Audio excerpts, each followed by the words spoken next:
sobre los límites. Un fragmento del Tractatus Logico-Philosophicus de Ludwig Wittgenstein.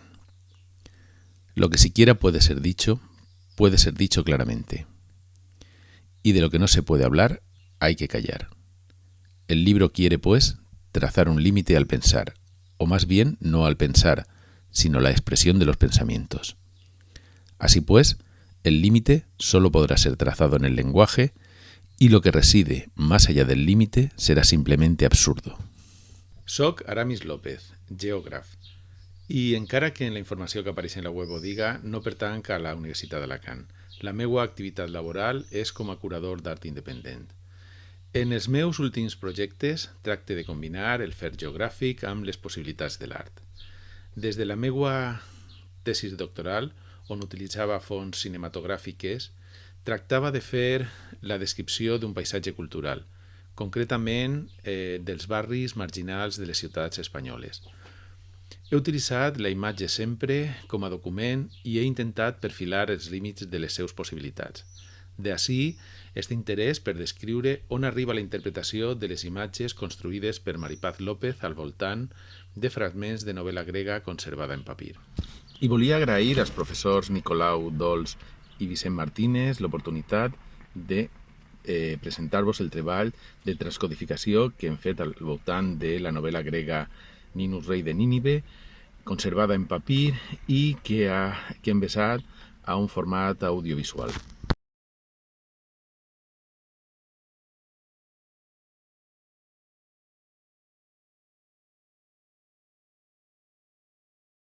En 1990, Umberto Eco publicó su ensayo En los límites de la interpretación. Allí es donde hace la distinción entre intectio autoris, intectio operis e intectio lectoris. Crea en ese momento la pareja autor-lector y también señala la función que en la construcción del texto tiene su lectura. En el caso de la novela Nino Rey de Nínive, se pasó a un soporte perdurable, el papiro, en lengua griega clásica. Hoy hemos realizado una lectura del texto en su traducción al valenciano. Y también, en paralelo, se ha hecho la lectura del original. De hecho, en la postproducción, en el montaje definitivo, se divide la pantalla y se representa al lector valenciano a la izquierda. Mientras éste lee, el lector griego calla y luego se invierten los papeles. Militar decidit contra qualsevol terra i mar i alhora convertit en un nàufrag, mentre que la seva promesa ha estat arrabassada com a presonera de guerra. Jonautes, si de pactes hipu, perispudas tegina y moi caligenia. Ahora se ha realizado el proceso inverso. Del texto escrito, en los fragmentos conservados, pasamos a darle voz a la antigua voz. Una voz en un idioma distinto. Se cambia la intectio operis.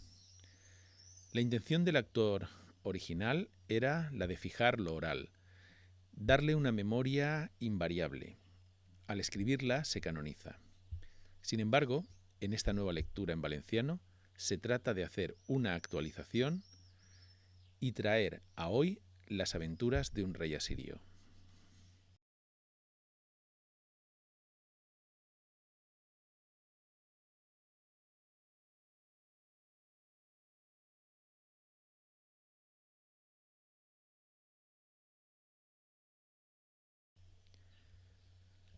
A la vez, se quiere reconocer la intectio autoris y se lee también en griego. El lector actual no entiende este segundo idioma, pero en el acto de poner voz a palabras incomprensibles se transmite la emoción de los sonidos originales. Ungaretti, el poeta italiano premio Nobel, obraba las palabras de una forma poco inteligible.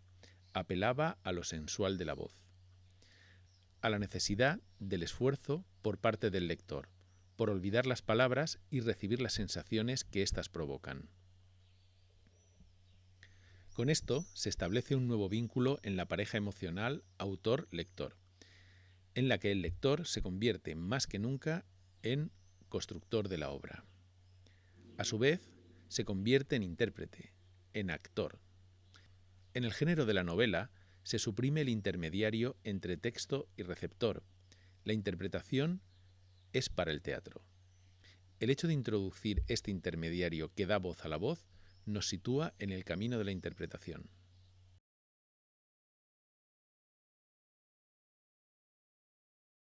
¿Qué se cuenta en la novela de Nino? El asunto principal de la novela es el paso de la infancia a la edad adulta del protagonista.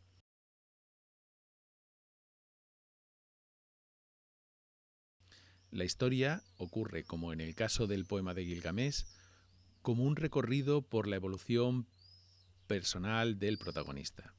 Si en el caso del rey de Uruk es una toma de conciencia sobre el sentido de la vida, sobre la necesidad de la destrucción para el posterior renacimiento, y es, en su caso, el camino para llegar a ser un rey poderoso y justo.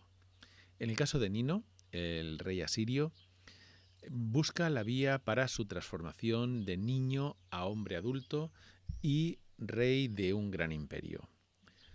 Él, en su momento, a una edad muy temprana, cree que el paso lo dará a través de la construcción de una familia real. La consumación de un matrimonio con su prima o amada, o tal vez solo la consumación del acto sexual con ella, es lo que le daría su reconocimiento como hombre y rey.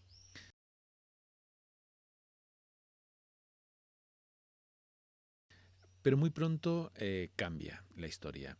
Su padre lo envía a una campaña militar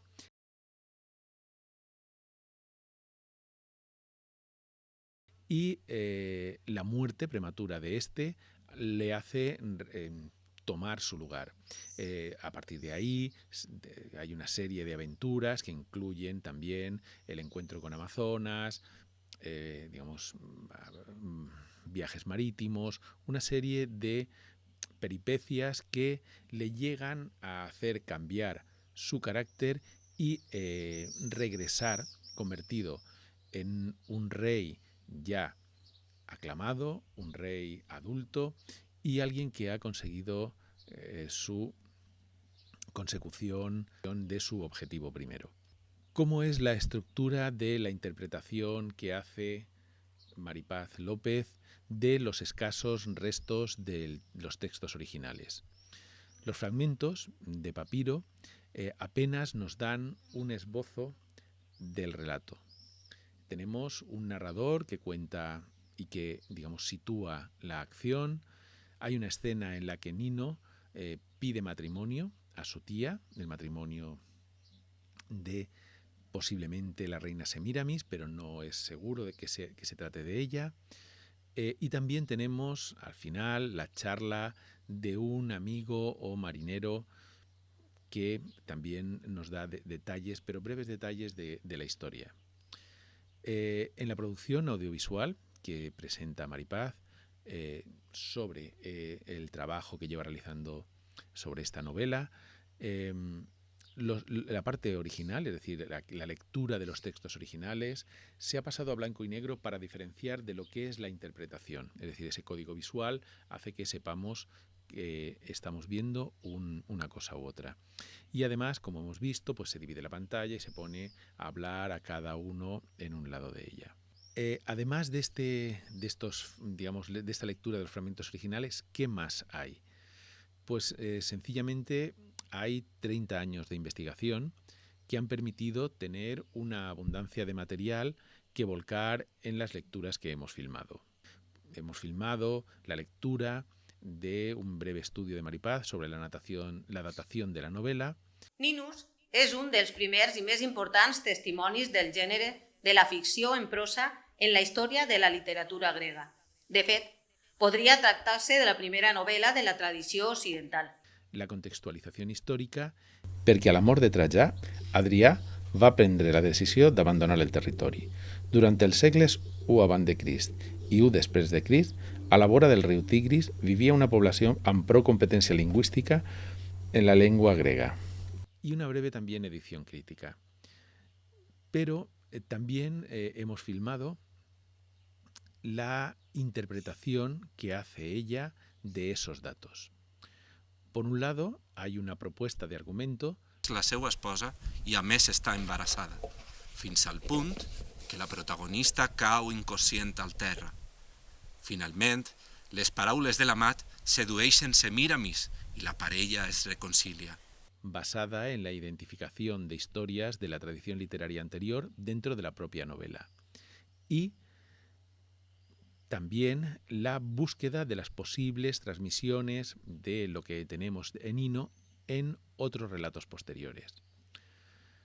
Algo también muy interesante que a mí me ha parecido fascinante es que los protagonistas que aparecen brevemente se individualizan, se busca su historicidad y se ha recreado el posible carácter que tendrían cada uno de ellos.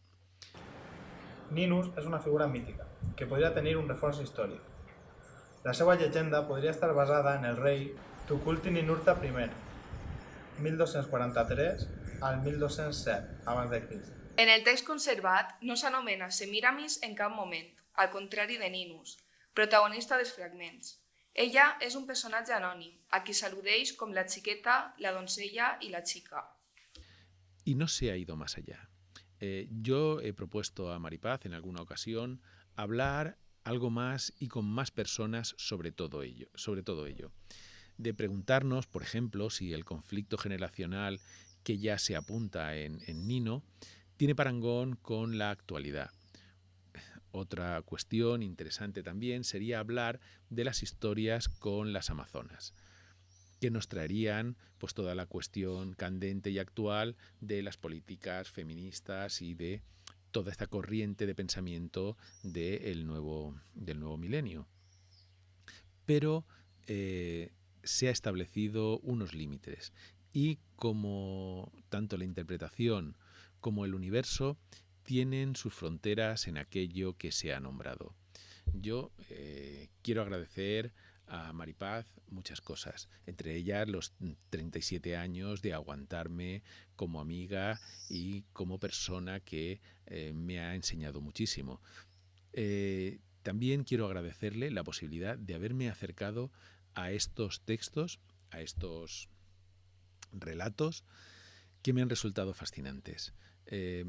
Por otro lado, y además de estas filmaciones, se han realizado pues el vertido de alguna de las historias a cuentos infantiles además con un carácter de hipertexto, porque en la edición impresa hay relación con unos repositorios web en los que se encuentra toda la investigación que ha permitido llevar a la consecución de los cuentos. Y también Maripaz, con su hija, ha elaborado un canal de podcast en el que va desarrollando todas estas historias. Agradecerle a ella absolutamente y también a ustedes el tiempo perdido con esto que les he contado. Muchas gracias.